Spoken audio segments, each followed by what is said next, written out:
Dad remarried and left me with Grandma at 5. Now stepmom demands my inheritance. I remember the exact sound his car made when he pulled out of the driveway that last time, the gravel crunching under his tires, then the soft hum as he turned the corner and disappeared. I was 5. My dad had just remarried, and instead of a honeymoon, he dropped me off at my grandmother's house like I was some box of old junk he didn't have room for anymore. Be good for Grandma, he said, ruffling my hair like he'd be back next week. But he never came back. Not really. He called on some Christmases and sent a birthday card here and there, but that was it. The new wife, my stepmom, was always sensitive about his past, he claimed. Sensitive as in allergic to the idea that he had a son before her. My mom passed when I was just a toddler, so it was always just me and Dad. At least until he met her. I remember her perfume, sickly sweet and overwhelming, like she was trying to cover up something rotten. She looked at me like I was a coffee stain on her wedding dress. I guess in her eyes, I was. Grandma raised me. Simple woman. Strong hands, cracked from years of work. She taught me how to cook, how to patch jeans, and how to spot a liar from a mile away. I got my first job at 16, helped fix her roof, and when she got sick, I bathed her, read to her, and held her hand until the end. She left everything she had to me not because it was much, but because she chose me. She loved me when no one else would. Fast forward to now. I'm 27. I own Grandma's house, a small place on a big piece of land that's appreciated a lot over the years. She left me a bit of money too, just enough to start fresh. For once, I felt like I was standing on my own 2 feet. Then she came back. My dad's wife. My stepmother. I hadn't seen her since I was 12, the one time he tried to force a visit, and she spent the whole weekend pretending I didn't exist. I opened my door a week ago to find her standing there in a pantsuit, holding a leather folder and smiling like we were long-lost friends. I didn't even recognize her at first. She looked thinner, sharper, like a vulture dressed for a board meeting. Can we talk? She asked sweetly, already stepping inside. Where's my dad? I said. She gave this weird little sigh and said, he's not well. Early stages of dementia. I'm handling the estate now. I just stared at her. That's not why I'm here, she added quickly. I heard about your grandmother. I'm sorry for your loss. I wanted to scream. My grandmother died 3 years ago. The nerve. She sat on my couch like she owned it. I understand your grandmother left you everything. The house, the land, the bank accounts. I nodded slowly. Well, here's the thing, she continued, sliding a paper from her folder. Your grandmother had taken out a joint loan with your father back in 2002 for some property taxes. The debt is still in his name, and since she's passed, it technically falls to the estate. And since you're the sole beneficiary. I cut her off. Are you seriously asking me to pay off some decades-old debt because your husband, my absentee father, never closed the account? She smiled like a teacher explaining a math problem to a dumb student. Legally, I'm entitled to explore compensation. And seeing as you inherited the property, we feel. We? Yes. Your father and I. I've also filed for power of attorney. Which brings me to this, she pulled out another paper. Your father wants to contest the will. I laughed. Laughed so hard I nearly choked. She stared at me like I was the crazy one. You left me with a woman I hadn't met before, I said. You cut me out of his life. He missed my graduation. He never met a single girlfriend. He didn't come to Grandma's funeral. And now you want to shake me down like some bank vault. Her smile tightened. I understand you're upset, she said calmly. But we all have to grow up sometime. I threw her out. Literally. Picked up her folder, shoved it against her chest, and slammed the door behind her. My hands were shaking. My stomach turned to knots. She showed up like some ghost from a nightmare I thought I'd already survived, and now she wanted a piece of the only thing I'd ever been given. And this was just the beginning. A week after I kicked her out, I got a letter in the mail. Not an email, not a call, a certified envelope with embossed letterhead from some law office in Phoenix. That's how I knew she was serious. People don't spend money on embossed letterhead unless they think they're gonna win. Inside was a notice of intent to contest the will. It was real. She lawyered up. She was claiming, I kid you not, that I had unduly influenced my grandmother during her final years.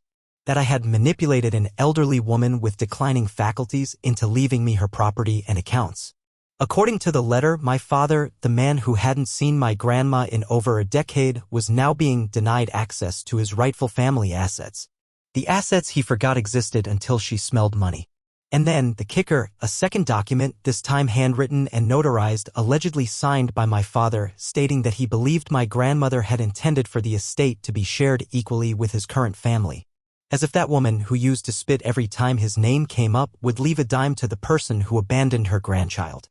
I was so stunned I sat in my kitchen for 2 hours just holding the papers in my lap, reading them over and over.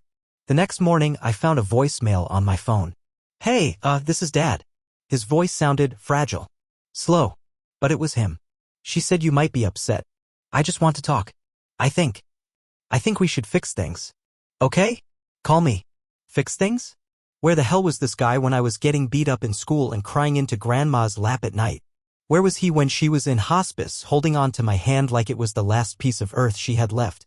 I wanted to scream into the phone to tell him he didn't get to fix anything. He had 30 years to fix it. But of course, I didn't call. Instead, I did what Grandma would have done. I called her lawyer. Ms. Dawkins. 70-something. Steel gray hair. Voice like a buzzsaw wrapped in velvet. "Oh, her," she said after I explained the situation. "She called me 6 months ago pretending to be a concerned family member. Wanted to see if the will could be amended retroactively." I nearly dropped the phone. "She what?" "She tried to bribe me," Ms. Dawkins continued. "Said there might be a generous consultation fee if I could help redirect certain assets." I told her to shove her fee and lose my number. That was the moment I realized this woman didn't just want some of my inheritance. She wanted all of it. Over the next 2 weeks, I got 3 more letters. One from her attorney asking to settle this amicably if I agreed to sell the house and split the proceeds. One from some accountant she'd hired who claimed the property was originally purchased in my dad's name decades ago and technically still tied to his estate. And the third? A letter addressed not to me but to my employer. Yeah. She somehow dug up where I worked. A small local marketing firm sent a certified envelope to my boss claiming I was engaged in a prolonged legal battle involving accusations of elder abuse and financial manipulation, in other words, trying to make me look unstable or even criminal. I almost got fired. It took a personal meeting, legal documents, and an official statement from Ms. Dawkins to convince them this was just a family vendetta. The audacity. The cold, calculating effort she put into making my life fall apart. All for a house she didn't build, a woman she never visited, and a boy she helped discard like an old shoe. But the worst part? The voicemail I got 2 nights later.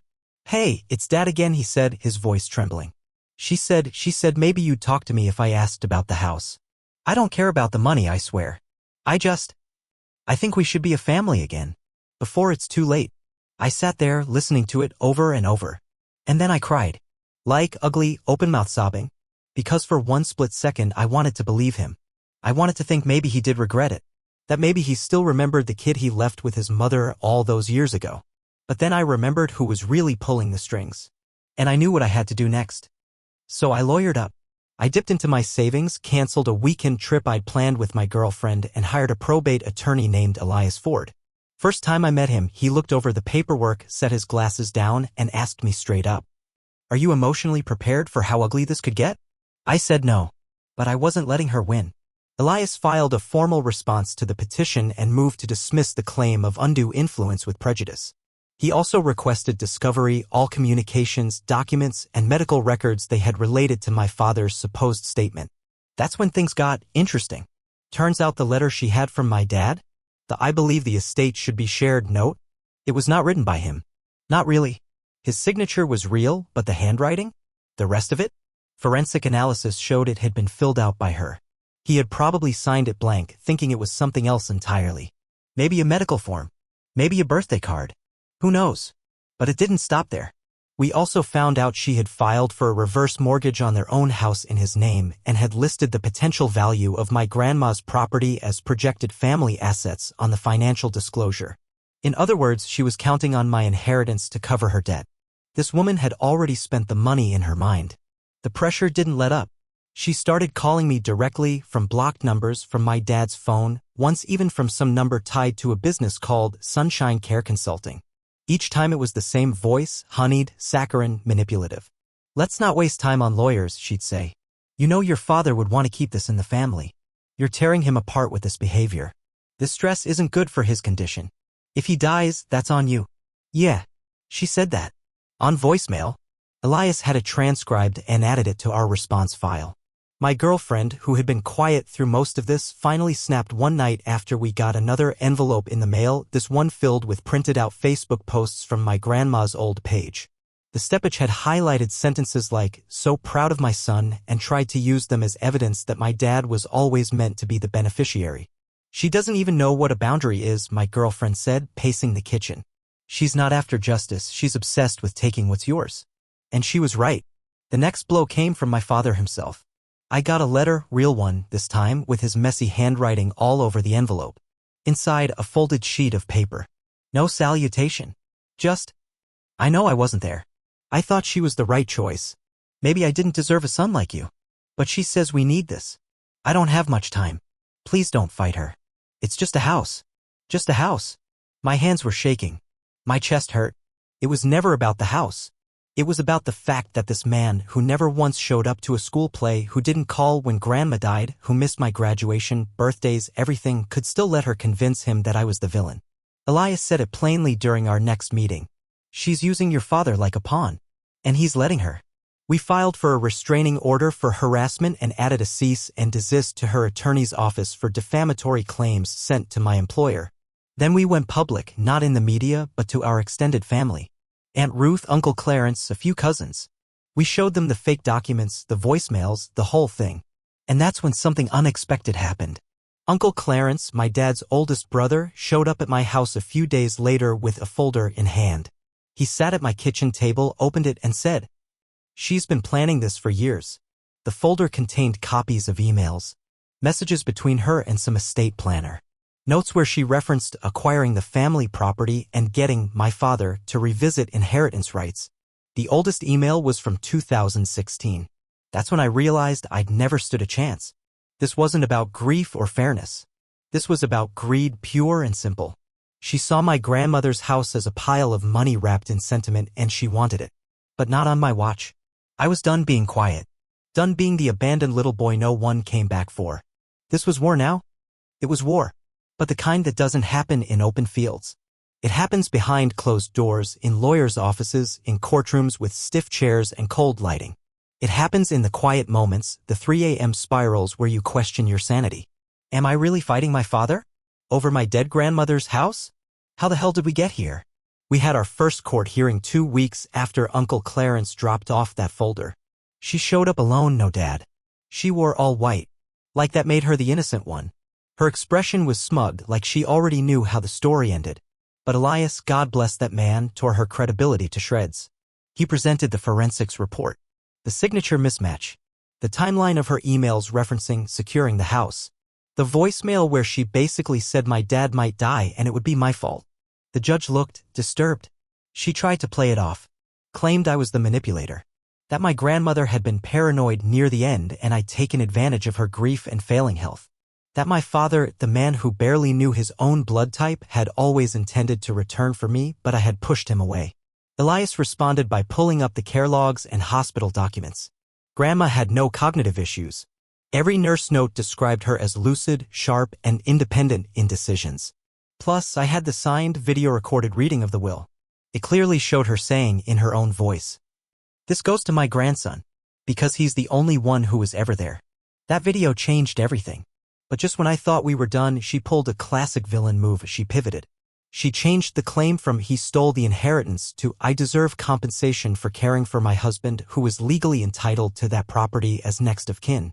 Suddenly, she was asking for spousal compensation, saying that since my dad was sick and I was refusing his rightful home, she needed the court to grant her access to the property so she could properly care for her ailing husband.